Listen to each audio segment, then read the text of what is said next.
Ano ang tekstong deskriptibo? Ang tekstong deskriptibo ay isang katangi-tanging pagpapakita ng mga impresyon at malalim na pandama na kasiningan sa pamamagitan ng maselang pagkuha ng lisensya ng amoy, panlasa, pandinig at paghipo. Masinsinang isinalaysay ng manunulat ang masilimuot na detalye ng kanilang nakakainganyong pagtatagpo.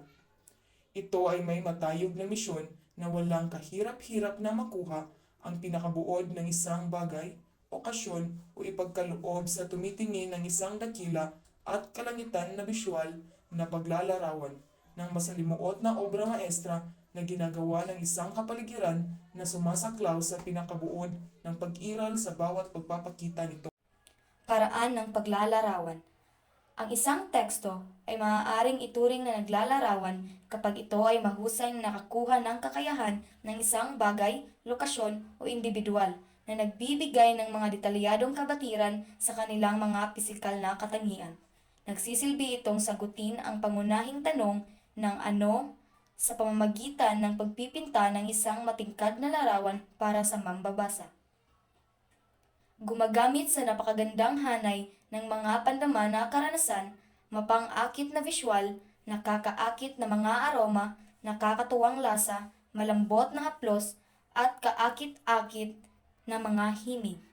Nakakahanap tayo ng nakakahimok na ebidensya na humihikayat sa atin na tanggapin ang isang tiyak na paniniwala o pagkilos mula sa malalim ng balon ng damdamin at personal na pananaw.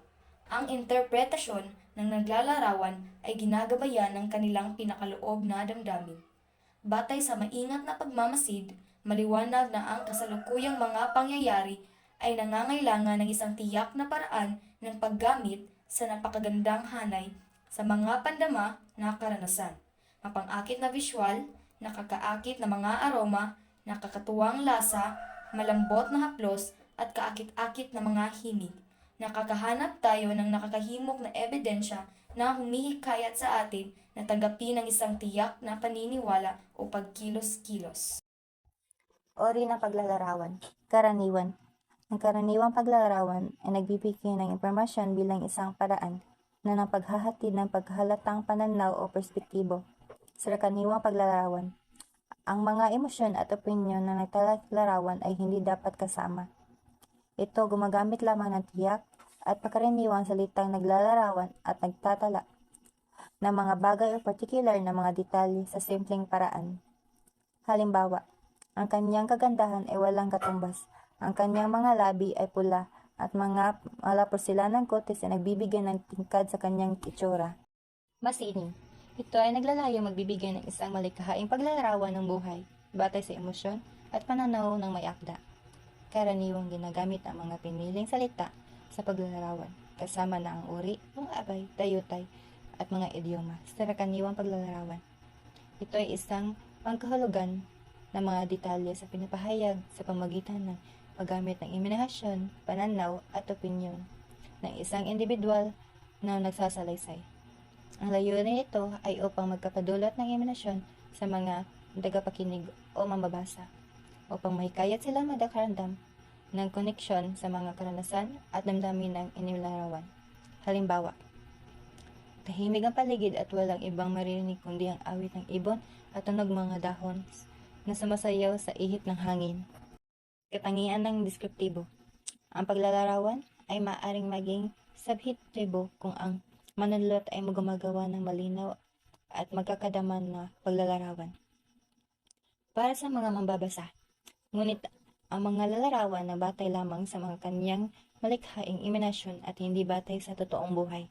Sa kabilang ng banda, ang mga lalarawan ay maaaring maging objektibo kung ito ay batay sa katotohanan.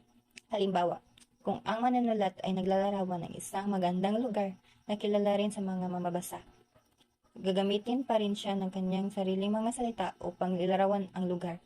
Ngunit hindi niya maaaring idagdag ang mga detalye na hindi totoo sa mga paksa niya. Pananaw na paglalarawan. Ang paglalarawan ng isang tao, bagay, lugar o pangyayari ay maaaring magkaiba-iba depende sa karanasan at saloobin ng mga taong naglalarawan. Halimbawa, isang lugar ay maaaring maganda para sa isang tao dahil sa magandang karanasan na naranasan nila doon. Ngunit, maaaring hindi maganda para sa iba dahil sa hindi magandang karanasan na naranasan nila. Isang kabuuan o impresyon.